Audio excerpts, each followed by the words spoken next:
এটা দেখছেন তো, এটা স্পেশাল সিগারেট। এটা স্পেশাল সিগারেট সবাই জানে, আমি ভিডিও করছি চাঁচল থেকে। এটার দাম ছিল 6 টাকা, এখন হয়েছে 9 টাকা পিন, মানে 90 টাকা। 60 টাকা থেকে হয়েছে 90 টাকা, মানে আকাশ ছোঁয়া দাম। দামটা হয়েছে হায়দ্রাবাদে, এটা কোম্পানি আছে কিন্তু স্পেশালের কোম্পানিটা হায়দ্রাবাদে। কিন্তু এখন যে এখানে আমাদের কিছু লোক প্রচার করছে মমতা জিনিসের দাম বাড়াচ্ছে। আচ্ছা আপনারা মাথা ঠান্ডা করে শুনবেন, আমি চাঁচল থেকে ভিডিওটা করছি। এই সিগারেটটা তৈরি কোথায় হচ্ছে? হায়দ্রাবাদে। আচ্ছা হায়দ্রাবাদ কোথায়? অনেক দূরে। কলকাতা কোথায়? বাংলা কোথায়? অনেক দূরে।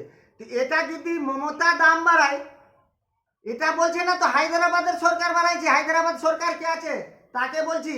এটা এক বাইক আমরা বাপে জরমে দেখিনি, আমরাও সিগারেট বেচতে বেচতে বুড়া হয়ে গেলাম।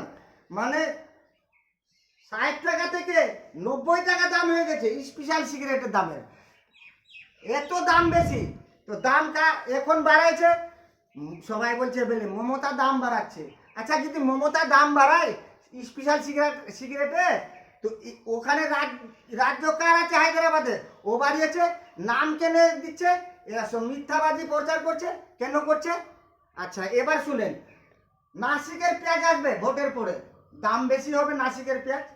দেশি পেঁয়াজ গুলা পড়ে গেলে নাসিক থেকে আনবে। নাসিকটা হলো কোথায়? বোম্বাইয়ের উত্তর দিকে নাসিক হলো। তো ওখান থেকে আসবে, এখানে দাম বেড়ে যাবে পেঁয়াজের। তো বলবে কি মমতা বাড়াচ্ছে। এগুলা কি? এগুলা ভাউতা দিচ্ছেন কেন? মমতা বাড়াচ্ছে? মমতা কিছু দাম বাড়াচ্ছে না। শুনেন, মমতা যে আমাদেরকে চালাইছে অনেক দিন থেকে, খুব ভালো দিয়েছে, খুব ভালো যা দিয়েছে সোনাই সোহাগা। মমতা আমাদের সোনা আছে, মমতা আমাদের হীরা আছে, মমতা আমাদের মা আছে, বাংলার মা। এ চলে গেলে আমাদের বিপদে পড়ে যাব। সবাইকে বলছি যেন এক হয়ে মমতাকে রাখেন। আর এই যে দাম গিলা বাড়াচ্ছে, মমতার বদলাম দিবেন না। এখন ভোট এসছে, ভোটের সময় এসে বলছে কি আমরা সস্তা করে দিব, মমতার দাম বাড়াইছে। আচ্ছা আপনারা বুকে হাত দিয়ে বলেন আর মাথায় হাত দিয়ে বলেন, হায়দ্রাবাদটা কোথায় আর বাংলা কোথায়? বাংলাটা কোথায়? কলকাতাতে বাংলা, আর হায়দ্রাবাদ কত দূর? 3 দিন যেতে লাগবে।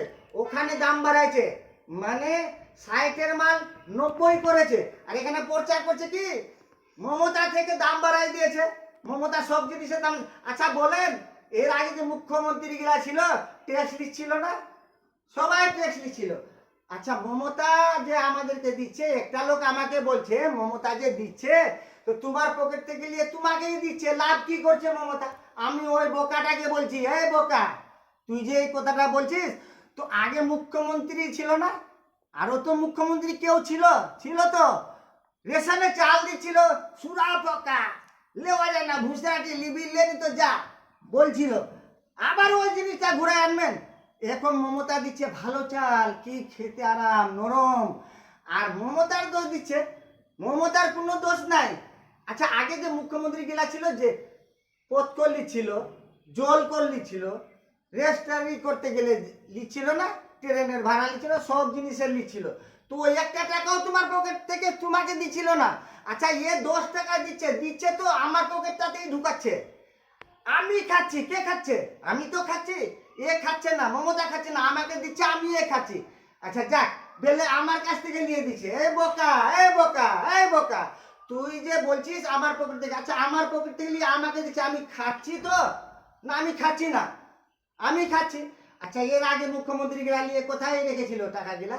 পাছায় রাখছিল। ও মানে এ ঝাউলি দিয়ে এখানে ভোট নিয়েন না, ঝাউলি দিবেন না।